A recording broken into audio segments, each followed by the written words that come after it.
Welcome to our Week 2 asynchronous session. Thank you so much for taking the time to complete this activity. Our objective today is at the top. We're going to be able to write an effective thesis, effective body paragraphs, and an effective concluding paragraph. We are currently working on our informational essay in class, which you will submit in Unit 3, so in Week 3. In Lesson 13, you'll submit that project. But today we're going to be focusing on that thesis statement and those body paragraphs and that concluding paragraphs. In your lessons this week, you'll also be focusing on working on writing those paragraphs and on developing an outline for your essay. Before we get started on talking specifically about the lesson today, I do want to give you the first 2 letters of your access code. So I encourage you, as you hear these letters rattled off to you, write them down so that you have all of them ready to go as you work through the video so that you can take the quiz at the end. So your first 2 letters are H and A, H and A.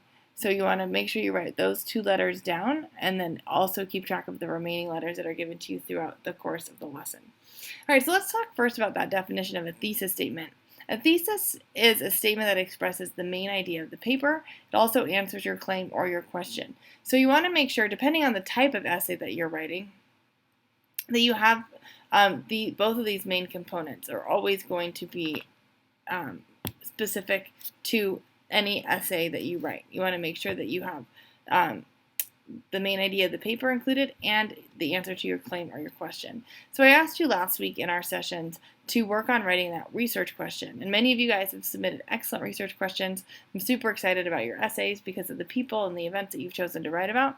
But I want to show you an example of how to take your research question after you've done the research on your topic and to turn it into a thesis statement, because your research question is going to help you develop that thesis statement. Your thesis statement is ultimately the answer to that question.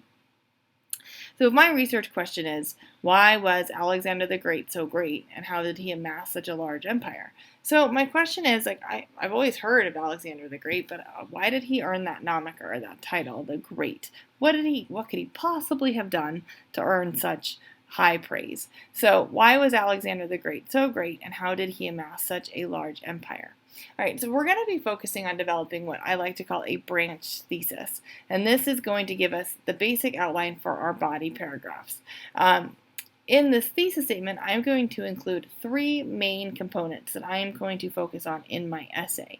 Now, each one of those 3 components can ultimately then become a body paragraph.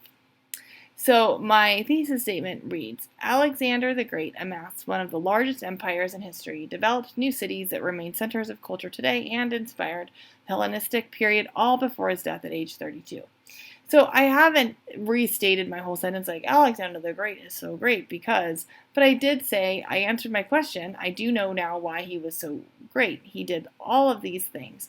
So in my body paragraphs in my essay, I can take the information I've gleaned from my research and fill in the blanks, like, well, how did he do these things and why was this so important?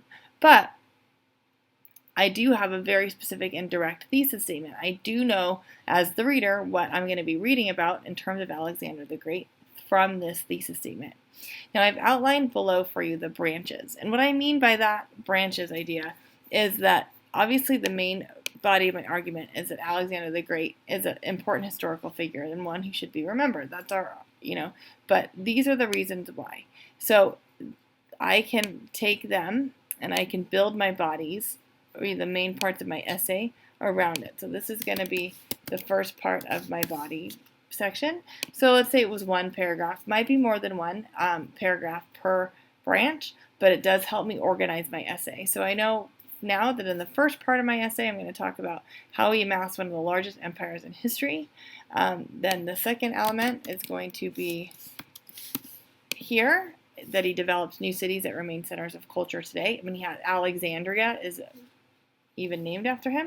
And then body paragraph 3 will be what that means to have inspired the Hellenistic period. What is the Hellenistic period and how did he inspire it?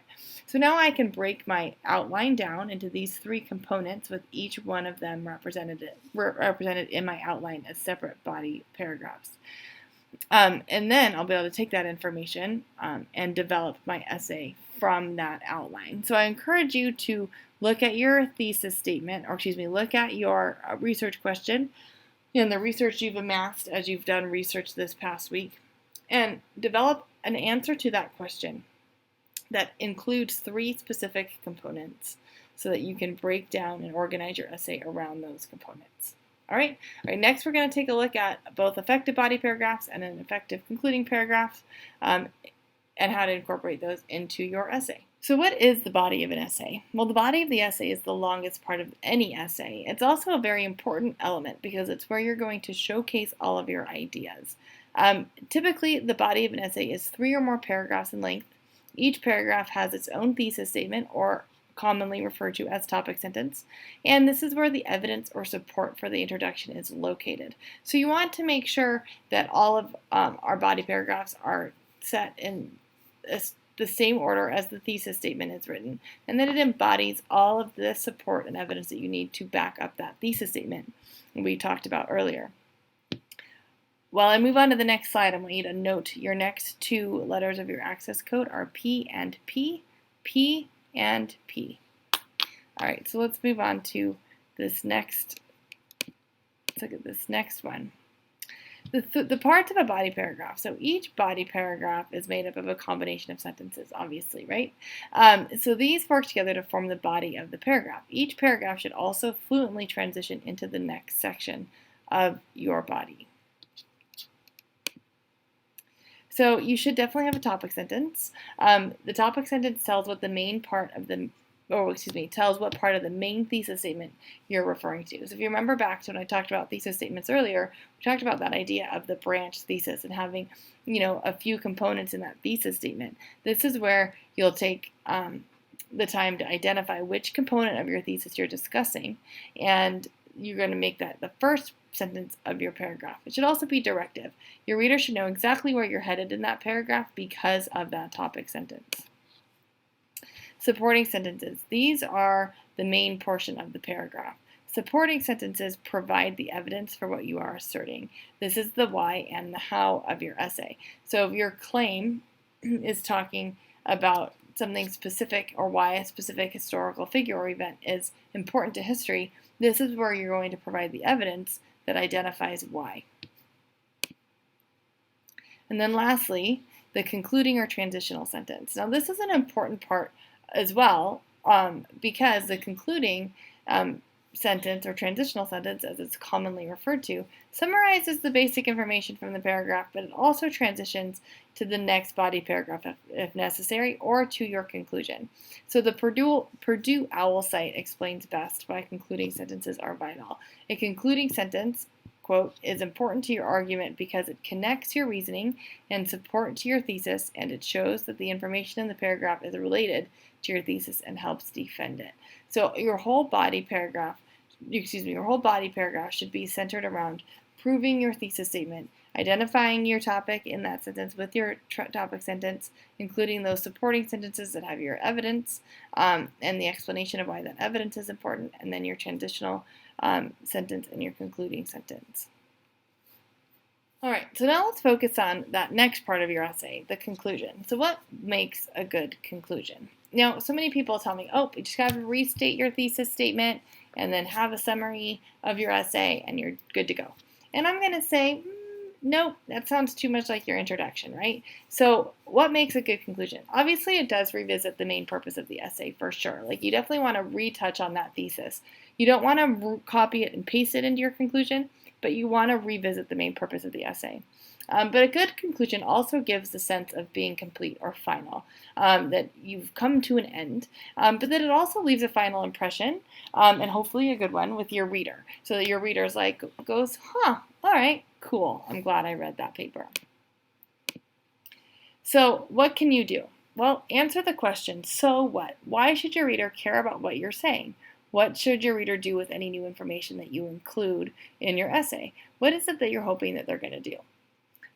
Perhaps encourage them to continue researching the next step of the event that you have talked about, or to delve into to their own research about the person that you've talked about. You also want to synthesize and don't summarize. Don't just regurgitate everything that you've already said in the previous few paragraphs. Connect the dots for your reader. How does this all fit into one big picture? Why is it important that your reader have this information?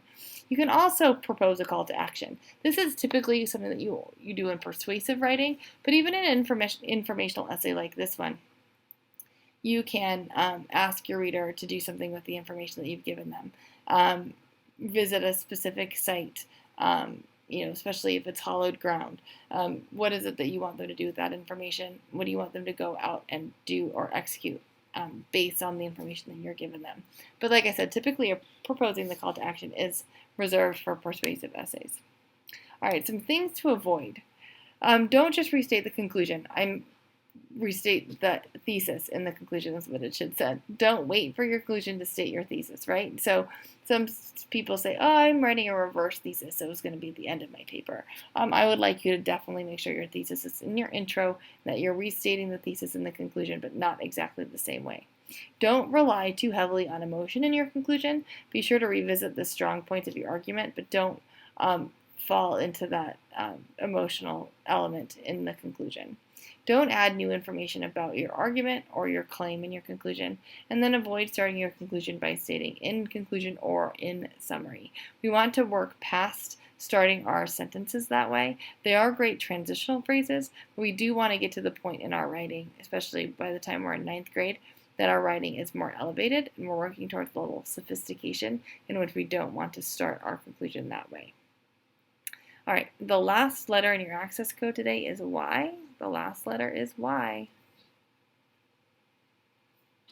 All right, guys, now go take your access code, go to our course, click on quizzes, enter that access code, and complete the quiz. Thank you so much. Have a great day.